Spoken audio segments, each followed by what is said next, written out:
여러분들이 아마 오늘 주일을 기다렸으리라 생각합니다. 그렇죠? 여러분들은 매일 주일을 기다리죠. 아이고, 이 주일이 또 오나? 아이고, 주일이 또 왔네. 혹시 그런 마음을 가지고 우리 예배에 참석하시는 분은 없으시겠죠? 사실 저는 이 주일에 우리 하나님께서 어떤 말씀을 주실지 상당히 기대되고 반깁니다. 왜냐하면 하나님 주신 말씀이 여러분과 제게 주신 말씀이기 때문에 기다려져요. 우리 주님이 어떻게 하나님 말씀을 풀어서 우리 성도들과 제게 먹여주실 것인지. 그래서요, 그 주일이 기다려져요. 우리 주님 무슨 말씀해 주실 것인가. 그분이 주시는 말씀으로 저와 여러분들이 이 주일에 이 말씀 함께 나누는 겁니다. 자, 오늘 우리는 히브리서 10장의 말씀으로 함께 은혜를 받으려고 합니다. 히브리서 10장은 8장과 9장의 말씀을 정리해 주시면서 예수님의 피로 말미암아 얻은 우리의 특권에 대하여 말씀하고 있습니다. 첫 번째로 율법의 제사와 예수님의 제사를 비교하여 말씀하고 있습니다. 이 말씀이 1절에서 18절에 있는 말씀입니다. 첫 번째로 율법의 제사는 1절에 사람들을 언제나 온전하게 못하게 하며, 두 번째, 단번에 죄를 정결하지 못하고요, 3절에 해마다 죄를 기억나게 하며, 4절에 짐승의 피가 인간의 죄를 능히 없이 하지 못한다고 말씀하고 있습니다. 그러나 예수님이 드린 제사는 5절과 7절의 말씀 보니까 하나님의 약속, 하나님의 준비에 의한 제사요, 8절 하나님이 원하시는 제사이시며, 10절 예수님의 몸을 단번에 드림으로써 짐승의 피가 아닌 예수님의 피로 드려진 제사요, 11절 죄를 없이 하는 제사요, 12절 이 제사는 영원한 제사며, 14절 한 번의 제사로 거룩하게 하여 온전하게 되는 제사이며, 15절 하나님의 법을 인간의 마음과 생각에 두게 하는 제사며, 16절 18절의 말씀에는 죄를 사하였으므로 죄를 위해 다시 제사를 드릴 필요가 없는 것이며, 17절 죄와 불법을 다시 기억하지 않는다고 말씀하고 계신 것입니다. 이로 보면 율법의 제사는 죄를 없이 하지 못하고 무엇을 생각나게 해요? 죄가 생각나게 하는 제사로서 계약에 기초한 형식의 제사, 또 우리는 무슨 제사라고 얘기했습니까? 의무의 제사일 수밖에 없는 것입니다. 그러나 예수님의 제사는 죄를 없이 하여 다시는 제사 드릴 필요가 없는 제사의 종결이며, 모든 예표의 모든 구약 말씀을 완성시키는 것입니다. 두 번째로 어째서 구약의 제사가 필요 없습니까? 5절에서 14절에 말씀하고 있습니다. 뭐라고 말씀하셨죠? 이제는 짐승을 잡아서 그 피를 제사로 드릴 이유가 없습니다. 왜냐하면 이 짐승의 역할을 하시는 분이 나타나셨기 때문에 그렇습니다. 본문 5절에 7절에 다윗이 고백한 시로 시편 40편 6절과 8절의 말씀을 인용하고 있습니다. 우리 성경 시편 40편 6절과 8절에 그 말씀 사이에 나를 위하여 한 몸을 준비하였다는 말씀이 없습니다. 그러나 유대인의 성경인 70인역에는 바로 이 말씀이 들어가 있어요. 그래서 오늘 본문 히브리서에 있는 말씀은 바로 이 70인역 성경을 인용해서 우리에게 말씀하신 말씀입니다. 그러므로 다윗은 자신이 하나님께 예물과 제사를 이렇게 드리려고 하였더니 하나님께서 다윗에게 들려주신 말씀인 것이, 이 번제와 속죄의 제사를 나는 기뻐하지 않는다. 그 대신 내가 한 몸을 보내주어 두루마리 성경에 기록한 것과 같이 하나님의 뜻을 행하러 한 사람을 보내겠다는 거예요. 그래서 이 말씀을 해석한 것이 오늘 본문 8절과 9절이에요. 7절, 5절에 해석한 말이 8절과 9절이라는 말씀입니다. 그러므로 우리를 위해 번제와 속죄제를 대신할 한 분을 보내주셨는데 그분이 누구시다? 예수님이십니다. 이 예수님은 4절, 구약의 황소와 염소의 피가 능히 죄를 씻지 못한 것을 10절, 자신의 몸을 드림으로 말미암아 14절의 말씀처럼 한 번의 제사로 온전하게 하며 17절의 말씀처럼 그들의 죄와 그들의 불법을 다시 기억하지 아니하심으로 18절 다시는 죄를 위한 제사가 필요가 없게 한 것입니다. 그래서 이제는 구약의 제사와 제물이 필요 없는 것이, 만약 이 하나님 말씀을 어기고 구약의 말씀이 있으니까, 구약도 성경이니까, 그러니까 이 말씀대로 제사를 드리겠다고 하면 이 사람은 하나님을 무시한 죄, 하나님의 말씀을 버린 죄, 그래서 하나님의 심판을 받을 수밖에 없습니다. 또 이 미련한 인간들이 그 하나님의 심판을 피해보고자 수백 수천 마리의 제물, 아니 이 지구상의 모든 제물로 하나님 앞에 제물을 드린다 해도 오히려 그것이 하나님을 욕되게 하는 일이 되므로 그것은 하나님을 모욕하는 일이 되는 것입니다. 그러므로 이제는 구약의 제사가 하나님의 계명으로 주셨다고 해도 예수님이 오시고 난 이후에는 더 이상 이런 제사가 필요하지 않습니다. 그러므로 구약의 제사는 더 이상 우리에게 필요한 것이 아닙니다.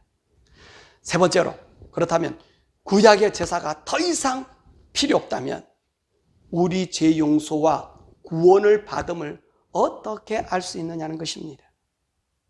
우리는 지난 8장에서 새 언약의 중보자이신 예수님에 대하여 함께 은혜를 나눴습니다. 오늘 본문의 말씀에도 이와 똑같은 말씀을 인용했습니다. 16절과 17절의 말씀은 예레미야 31장 33절과 34절의 말씀을 인용하였습니다. 우리 이 말씀을 함께 읽어보시겠습니다. 주께서 이르시되 그날 후로는 그들과 맺을 언약이 이것이라 하시고 내 법을 그들의 마음에 두고 그들의 생각에 기록하리라 하신 후에 또 그들의 죄와 그들의 불법을 내가 다시 기억하지 아니하리라 하셨으니, 자, 무엇을 말씀하신다고 했습니까? 우리에게 새 언약을 주신다는 말씀이라고 그러셨지요. 이 새 언약이 무엇이라고 말씀했습니까? 우리가 바로 성령님이라고 그랬습니다. 성령님을 우리 마음과 생각에 심어 두신다는 말씀입니다. 이 성령님을 통해서 내 제사함 받는 사실을 알게 되는 것입니다. 내가 아무리 구원받았다고 주장해도 성령을 받지 못하면 이 사람이 구원받았다는 말은 거짓말입니다. 여러분과 제가 많이 듣는 말이 있고 많은 목사님들이 설교에서 얘기하는 말이 있습니다. 무슨 말이냐면 내가 예수님을 인격적으로 만났습니다. 그래서 나는 구원을 확신합니다. 그런데 말입니다. 예수님을 예수님의 인격을 어떻게 우리가 받느냐는 것입니다. 무엇으로 받습니까? 교회 생활을 통해서 받습니까? 목사가 되어서 받습니까? 장로가 되어서 받습니까? 집사가 되었다고? 그리고 교회 학교 교사로서 어린아이들을 가르치고 사람들을 가르쳤다고 해서 예수의 인격을 받습니까? 아니지요. 그러면 내가 성경 공부를 많이 해서 성경에 박식함으로 내가 예수님의 인격을 받을 수 있을까요? 이것도 더더욱 아니란 말씀입니다. 많은 사람들이 착각하고 있는 것이 무엇이냐면 성경을 많이 읽고 성경 공부를 많이 해서 이 성경을 너무나 잘 압니다. 그래서 하나님에 대해서도 잘 알고 예수에 대해서도 잘 알고 성령님에 대해서도 잘 압니다. 예, 그렇다고 해서 이들이 예수의 인격을 받은 것은 아닙니다. 인격이란 무엇입니까? 세상에서 인격이라고 하는 것은 그 사람이 얼마나 도덕적인 사람인가가 척도를 말하는 거예요. 지식이 많고 사회 명예를 가지고 있다 해서 이 사람이 인격이 좋은 것은 아니다. 이해가 되죠? 그렇다면 인격은 도덕적인 것이라면 그러면 도덕적인 것은 무엇입니까? 그것은 바로 영적인 것을 말합니다. 어떤 영으로 살아가며 행동하느냐는 것입니다. 그러면 예수님의 인격은 무엇입니까? 여러분, 예수님의 인격은 무엇입니까? 예수님의 인격? 그 예수님의 영은 아버지의 영이요? 그리스도의 영이요? 하나님의 영입니다. 바로 이 영이 예수님의 인격입니다. 하나님을 많이 알고 있었던 이 바리새인들과 서기관들과 제사장들에게 바로 이 하나님의 인격이 있었습니까? 없지요. 그래서 이들이 예수님을 죽이지 않았습니까? 이러보건대 성경을 많이 알고 외우고 하나님에 대하여 매일 연구하고 공부하고 그럼에도 예수님과 상관없음을 우리는 알 수 있는 것입니다. 그런데 말입니다. 여러분 성경하는 브루스길라와 아굴라는 천막 치는 사람입니다. 그런데 그 당시에 정말로 유명한 기독교 학자가 있었습니다. 아볼로입니다. 근데 오늘 브루스길라와 아굴라는 바울을 통해서 성령을 받아들이고 이 브루스길라와 아굴라는 이 아볼로 이를 데려다가 성령을 받게 해주었어요. 그래서 이 사람이 성령으로 거듭난 것입니다.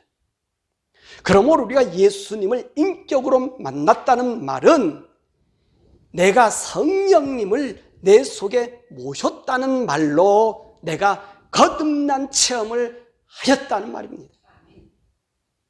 이 거듭난 체험은요, 성경을 몰라도 됩니다. 예수님이 나의 죄를 위하여 십자가에 죽으셨어. 내가 죄 용서를 받음을 믿고 예수님을 영접해 드리는 것이, 예수님을 영접해 드린다는 말은 예수 외에 그 어떤 것도 중요하지 않다는 말입니다. 입으로 예수를 영접하는 것이 아니라 내 생명이 예수님의 생명이 되고 예수님의 생명이 내 생명이 되는 거예요. 그래서 예수님이 나의 모든 것이 됨을 의미하는 것입니다. 이때에 성령님이 우리에게 들어오시게 되는 것입니다. 왜 그럴까요? 예수님의 영이신 성령님이 들어오는 것은 거듭난 사람에게는 지극히 당연하기 때문에 그렇습니다. 자, 그러면 성령을 받는다는 말은 하나님의 영을 받는다고 했습니다. 하나님의 영은 무엇입니까? 하나님 그 자체가 아닙니까? 그래서 우리가 하나님의 영을 받았기 때문에 하나님의 아들이 되는 거예요. 예수님을 왜 하나님의 아들이라고 말씀합니까? 인간의 몸을 입고 이 세상에 오셨습니다. 바로 이 인간의 몸에 하나님의 영이 임함으로 하나님의 아들이 된 것입니다. 이처럼 성령님을 받으면 우리 모두가 하나님의 아들이 됩니다. 우리는 이 원리를 히브리서 2장에서 배웠습니다. 그래서 성령을 받지 않고서는 하나님의 인격을 받을 수 없는 것입니다. 그러므로 성령님을 받을 때 비로소 우리가 하나님으로부터 죄 용서함과 구원받음을 확신할 수 있는 것이며 우리는 하나님을 아바, 아버지라 부를 수 있는 것입니다. 네 번째로 이렇게 성령님이 우리 속에 들어오시면 우리는 하나님께 담대히 나아갈 수 있는 것입니다. 성령님 우리 속에 들어오시면 우리는 하나님의 성소, 성전이 된다라고 배웠어요. 또 이 성전이기 때문에 우리는 하나님을 섬길 수 있는 것입니다. 우리 몸이 성전이 되는 것은 알아서, 배워서, 목사가 되어서, 장로가 되어서, 집사가 되고 권사가 되어서 되는 것이 아닙니다. 오직 성령님이 내 속에 계실 때에 되는 것입니다. 왜 우리가 성전되는 것이 중요합니까? 19절에서 22절에 말씀하고 있어요. 우리는 9장에서 예수님이 자신이 제물 되셔서 하늘나라 지성소에 들어가셨다고 배웠습니다. 이 말씀의 설명이 바로 20절에서 21절에 하고 있습니다. 우리 한번 읽어볼까요? 그 길은 우리를 위하여 휘장 가운데로 열어놓으신 새로운 살길이요 휘장은 곧 그의 육체니라. 또 하나님의 집 다스리는 큰 제사장이 계심에 그렇습니다. 예수님이 자신의 몸을 제물로 드림으로 새로운 살길, 또 새로운 길과 우리 인생의 살 길이 예수님을 통해서 하늘의 성전의 문을 열어놓으신 거예요. 이 살길을 열어놓은 거예요. 자, 이 말씀의 증명이 무엇입니까? 예수님께서 우리 죄를 위하여 십자가에 달려 죽으셨을 때 성소와 지성소에 가로막혀 있는 이 성소 휘장이 위에서부터 아래로 찢어진 사건을 우리가 압니다. 이 휘장이 찢었다는 이 말씀은 이제는 더 이상 땅의 지성소가 필요하지 않음을 말씀하시고 예수님이 부활하셔서 하늘 지성소로 들어가심을 말씀하고 있는 것입니다. 여러분, 이 성소 휘장은요 인위적으로 찢을 수 있는 휘장이 아닙니다. 이 성소 휘장의 두께가 15cm랍니다. 그래서 이 황소 2마리가 양쪽에 잡아당겨도요 찢어질까 말까는 그렇게 강력한 휘장인 것입니다. 그런데 우리 주님이 십자가에 달려 돌아가셨을 때 이 휘장이 찢어진 것입니다. 그래서 우리 예수님은 이 땅의 지성소가 필요 없고 이제는 하늘 지성소에 올라가셔서 우리의 대제사장이 되시고 우리는 그분의 성소가 되어서 예수님과 우리가 하나가 되어 하나님 앞으로 담대하게 나갈 수 있는 것입니다. 그런데 우리는 어떤 마음으로 이제 이 하나 앞에 나가게 되었지요? 구약은 어떤 마음이라 그랬습니까? 형식의 마음이고 의무적인 마음이라 제사를 드리면 되니까요. 근데 아니지요. 9장에서 우리는 어떻게 하나 앞에 나갈 수 있다 그랬습니까? 감동적인 예배. 감동으로 하나 앞에 나간다고 그랬습니다. 어떻게 우리가 이 감동의 예배로 하나 앞에 이 주일을 여러분에게 기다리고 이 주일을 삼으며 나갑니까? 그 이유가 뭡니까? 쓸모없는 우리를 위해 예수님이 자기의 피로 우리를 위하여 제물이 되었기 때문에 이 제물 삼아주신 그 하나님의 사랑에 감동되어 이젠 우리가 하나님 앞에 예배 드리게 된다는 말씀입니다. 이처럼 우리가 하나님께 나갈 수 있는 것은 19절 예수의 피를 힘입어 22절 우리 마음의 뿌림을 받아 악한 양심으로부터 벗어나고 몸은 맑은 물로 씻음을 받음으로써 참마음과 온전한 믿음으로 하나님께 나가게 되는 것입니다. 그래서 이 성령님이 우리 마음에 계시지 않고서는 하나님 아버지 앞으로 담대히 나갈 수가 없는 것입니다. 5번째로 이 예수님의 피로 말미암아 우리에게 성령이 임하시면 우리에게 어떤 현상이 일어납니까? 우리에게는요 온전한 믿음이 생기게 됩니다. 우리 22절의 말씀을 보십시다. 우리 마음에 뿌림을 받아 악한 양심으로부터 벗어나고 몸은 맑은 물로 씻음을 받음으로써 참마음과 온전한 믿음으로 하나님께 나아가자. 자, 몸은 맑은 물로 씻음을 받음으로써 참마음과 온전한 믿음으로 하나님께 나아간다고 했습니다. 성령님으로 우리는 참마음, 거짓 없는 마음, 거듭난 마음으로 온전한 믿음을 가지게 되는 것입니다. 그렇습니다. 믿음은 생기는 것이 아닙니다. 다시 말씀드립니다. 믿음은 생기는 것이 아닙니다. 내가 믿는다고 해서 믿어지는 것이 아니라 성령님이 내 마음에 들어오실 때만이 비로소 우리의 믿음이 생기는 것입니다. 성경을 안다고, 성경을 가르친다고, 목사가 되었다고, 신학 박사가 되었다고, 그래서 우리의 믿음이 생기는 것이 아닙니다. 성령님이 들어오실 때 비로소 우리에게 이 믿음이 생기는 것입니다. 이 믿음이 바로 구원받는 믿음이에요. 오늘 여기서 말하는 이 믿음은 일반 믿음이 아니에요. 구원받는 믿음을 얘기합니다.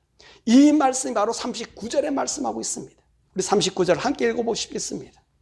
우리는 뒤로 물러가 멸망할 자가 아니요 오직 영혼을 구원함에 이르는 믿음을 가진 자니라.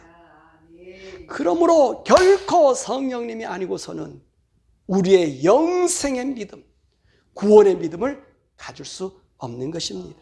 그래서 에베소서 2장 8절에 뭐라고 말씀하십니까? 믿음도 하나님의 선물이라, 그렇게 말씀하신 것입니다. 세 번째로 이 영생의 믿음을 가진 자는 어떤 일이 발생할까요? 32절과 39절에 말씀하고 있습니다. 첫 번째로 고난을 받게 된다는 것입니다. 32절과 33절의 말씀입니다. 함께 읽어보시지요. 전날에 너희가 빛을 받은 후에 고난의 큰 싸움을 견디어낸 것을 생각하라. 혹은 비방과 환난으로서 사람에게 구경거리가 되고 혹은 이런 형편에 있는 자들과 사귀는 자가 되었다. 여러분, 빛을 받고 난 후가 언제입니까? 빛을 받고 난 후. 이 무슨 말씀이에요? 이 말씀은 예수님을 믿고 난 후, 거듭난 후, 생명을 얻고 난 후, 영생을 얻고 난 후를 말하는 것입니다. 이 영생을 얻고 났더니 우리에게 환난이 오더라는 것입니다. 왜일까요? 이 말의 해답이 갈라디아서 6장 14절에 말씀하고 있습니다. 세상이 나를 이해하지 못하고 나도 세상과 다른 삶을 사는 것입니다. 그래서 33절의 말씀처럼 비방을 받게 되고 환난을 받게 되고 구경거리가 되기도 하고 다시 말씀하면 조롱받기도 한다는 말씀인 것입니다. 두 번째로 또한 이 구원을 받게 되면 어떤 변화가 있습니까? 33절 하반서부터 34절의 말씀입니다. 예전에 내가 비웃던 이 예수쟁이들과 함께 사귀게 되고요. 저들을 동정하게 되고요. 또 사람들이 나의 소유를 빼앗아 간다 해도 기쁘게 당해줄 수 있어요. 우리가 소유를 강탈당하고 빼앗기고 늑탈당한 일들은 우리 예수님 재림 전에 아주 강하게 나타날 것이, 그러나 우리가 이 세상 살아가는 동안에 이런 일들이 우리에게 나타날 수 있어요. 소유도 빼앗길 수도 있어요. 그렇지만 하나님의 영의 사람은요, 그것 때문에 우리의 믿음을 팔아먹지 않는다고 하는 사실입니다. 이 세상의 소유 때문에 구경거리하고 비방거리가 된다고 해서 내게 준 하나님의 이 믿음의 선물, 이 구원의 선물, 하나님의 아들의 이 특권을 팔아먹지 않는다는 말입니다. 세 번째로, 그러므로 이 하나님의 사람은 어떤 태도를 가져야 될까요? 35절에서 39절입니다. 담대함을 버리지 말고 인내가 필요하며 뒤로 물러서지 말라고 부탁합니다. 이 말씀의 요약은 바로 믿음을 지키라는 말입니다. 왜 그렇습니까? 우리가 이 세상을 살다 보면 사단의 유혹이 있습니다. 너 예수 믿는데 너무 비현실적이지 않냐? 현실을 직시해. 현실 없이 미래가 어떻게 있어? 현실 없는 천국이 어떻게 있냐고. 이게 맞는 말이지. 현실 없이 미래가 없고 현재에 천국이 있지 못한다면 영원한 천국으로 갈 수가 없습니다. 그런데 말입니다. 예수님을 믿으면 32절에서 34절의 말씀이 되어집니다. 우리에게 생명 주신 예수님의 피의 제사가 이 세상의 그 어떤 것보다 더 소중하기 때문에 이 영생만큼 더 중요한 게 어디 있습니까? 그래서 우리는 이 소중한 생명을 지키기 위해서 이 세상이 좀 불편하다. 이 생명을 보존하기를 원하는 것입니다. 더욱이 우리가 하나님의 은혜를 받고 이 사단의 말에 꼬임에 빠져든 사람들이 있습니다. 예수를 믿었으니 네가 하나님의 아들이 되었으니 이제는 자유함을 누리며 살아라. 그러면서 하나님의 인격, 영의 생활이 아닌 육의 생활에 온통 넋을 잃는 사람들 또한 있습니다. 이들에 대한 경고의 말씀이 26절에서 31절에 말씀하고 있습니다. 무슨 말씀입니까? 우리가 구원을 받고 다시 죄를 짓게 되면 영원한 하나님의 불심판이 기다리고 있다고 했습니다. 왜냐하면 29절에 예수님이 흘리신 피를 욕되게 하였기 때문입니다. 그러므로 우리가 예수님으로 피로 말미암아 구원받은 사람은 이 구원의 은혜를 찬송하며 성령님과 교통하며 살아갈 때 하나님은 이 세상에서 우리를 지키시고 보호하시고 하나님의 능력으로 살아가는 것을 보여주십니다. 왜 그렇습니까? 왜 하나님이 하나님 능력으로 살아가는 우리에게 보여줄까요?